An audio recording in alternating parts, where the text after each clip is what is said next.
You can receive that today. The God of glory is here.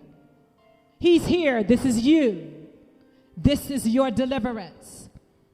Through that sea, through the water and through the flood, I dare anyone to walk through it on today. I'm mapping out the picture for you. This is the flood of water. The flood of water is going through this way. This is the flood of water that you're walking through spiritually, and that you're walking through physically, and that you're walking through mentally. And then on the outside, it's the fire. It's the flames that's burning. Can I challenge you today to walk through it, to allow him to let you go through it so that you can be through with it? I dare any of you now. There's power in this place. There's power in this room. There's power. During the Babylonian captivity, they had captains that were trained to cut your head off. But there were angels around, protecting. But you had to be brave enough to come through that water and that fire. You couldn't come through like you were at the beginning of the session, quiet, depressed, sad, lonely. Cry out to him. I declare he will answer. What were some of the emotions for you today? They may not have mimicked yours, but you know what they were. You know what they are. Do you have them? You're shaking your head. Be bold enough to get up and say it was me. Be bold enough to get out of your seat now and say, one of those at least is where I am. Now I just described to you, here is the water. Are you going to walk through it? Here is the fire. Are you going to come through it? Here is the God of glory leading you, literally taking off the vice off of your head and interposing his body between you and your deliverance. Leaders, preachers, how more effective we can be in the body of Christ if what's in us is revealed and taken out by the power of the Lord. By the power of the Lord. There are some things that have happened to you in your life that has caused you to go through these emotions. Don't be afraid of it now. Don't be ashamed of it now. He led you through this way. He put it on your head. He allowed the enemy to walk on your head, as it were. He allowed the enemy to flood you till he choked the very life out of you. He allowed the enemy to make you feel suspicious and afraid and all those things that have caused you regrets. All of this, you regret it. You regret what you've done. You regret where you've been for so many years, knowing that he was leading you out another way.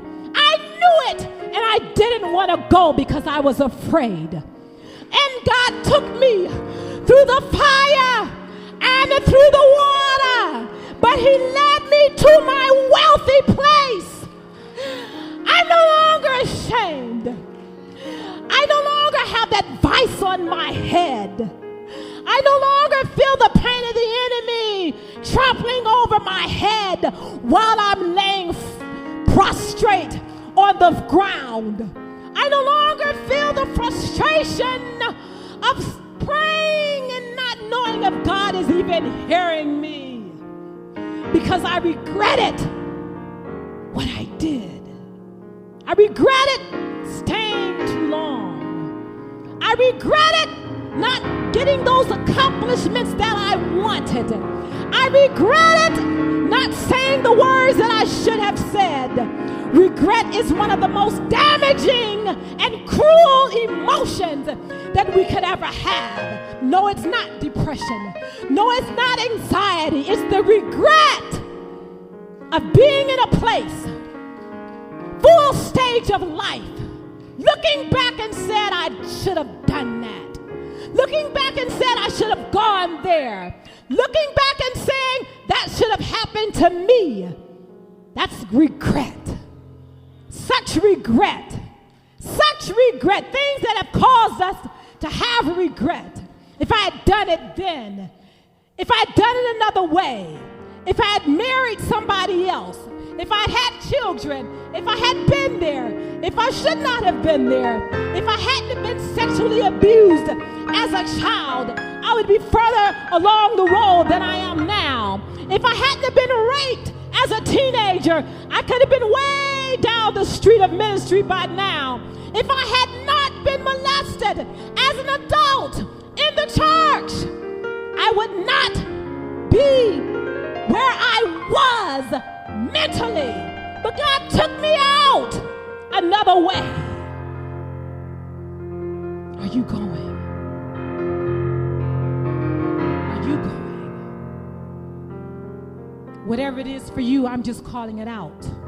Whatever it is for you, regret is cruel because it breaks your heart in unmendable pieces. The regrets that have caused you to be on hold for half of your life. That's regret. Today is up to you. Regret. Psalm 147:3 says, He healeth the regret. He healeth the brokenhearted. And He bindeth up their wounds. Come now and allow Him to heal your regret. To take the vice off of your head. To lead you through the fire and the water. It was His doing. And to lead you to moisture, refreshing water.